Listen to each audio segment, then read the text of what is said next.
сәлеметсіңдер оқушылар. Бүгін екінші сабақ. Сабақтың тақырыбы гигиена. Бүгінгі сабақта жаңа сөздерді есте сақтауды үйренесің. Жаңа сөздер мен сөйлемдер құрастыруды үйренесің. Суреттерді салыстырып, пікір білдіруді үйренесің. Жаңа сөздерді қайтала. Повтори новые слова. Сусабын. Можно сказать просто сабын. Это мыло. Тіс щеткасы. Зубная щетка. Сүлгі. Полотенце. Тарақ. Расческа. Жеке бас. Или жеке обозначает личный. Жаңа сөздермен сөйлем құрастырайық. Составим предложение с новыми словами. Сабын – мыло. Сабынмен жуамын. Мою с мылом. Мен қолымды сабынмен жуамын. Я мою руки с мылом. Тіс щеткасы. Зубная щетка. Тіс щеткасымен тазалаймын. Чищу зубной щеткой. Мен тісімді тіс щеткасымен тазалаймын. Я чищу зубы зубной щеткой. Бірінші тапсырма. Суреттерге қара, сұрақтарға жауап бер. Первое задание. Посмотри на рисунок, ответь на вопросы.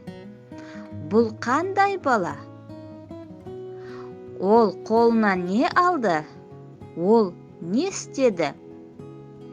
Бұл қандай бала? Тазалық сақтау үшін не керек? Ол не істеуі керек?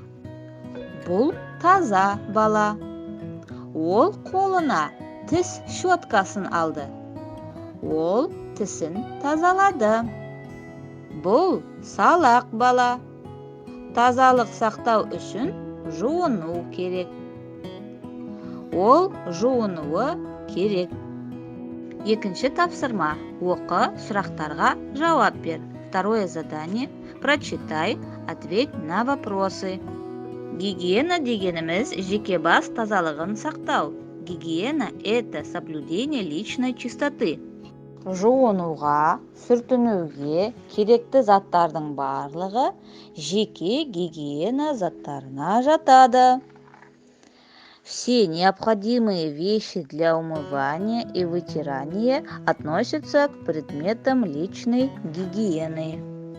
Әр адамның өзінің тарағы, тіс щеткасы, сүлгісі, сабыны болуы керек. Каждый человек должен иметь свою расческу, свою зубную щетку, полотенце, мыло.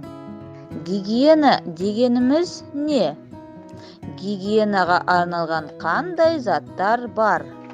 Үшінші тапсырма. Суреттерге қара, сөйлемдерді толықтырып жаз. Третье упражнение. Посмотри на рисунки и дополни предложение. Сабын жуыну үшін керек. Мыло нужно для умывания. Тіс щеткасы тісті тазалау үшін керек. Назарларыңа рахмет. Сау болыңдар.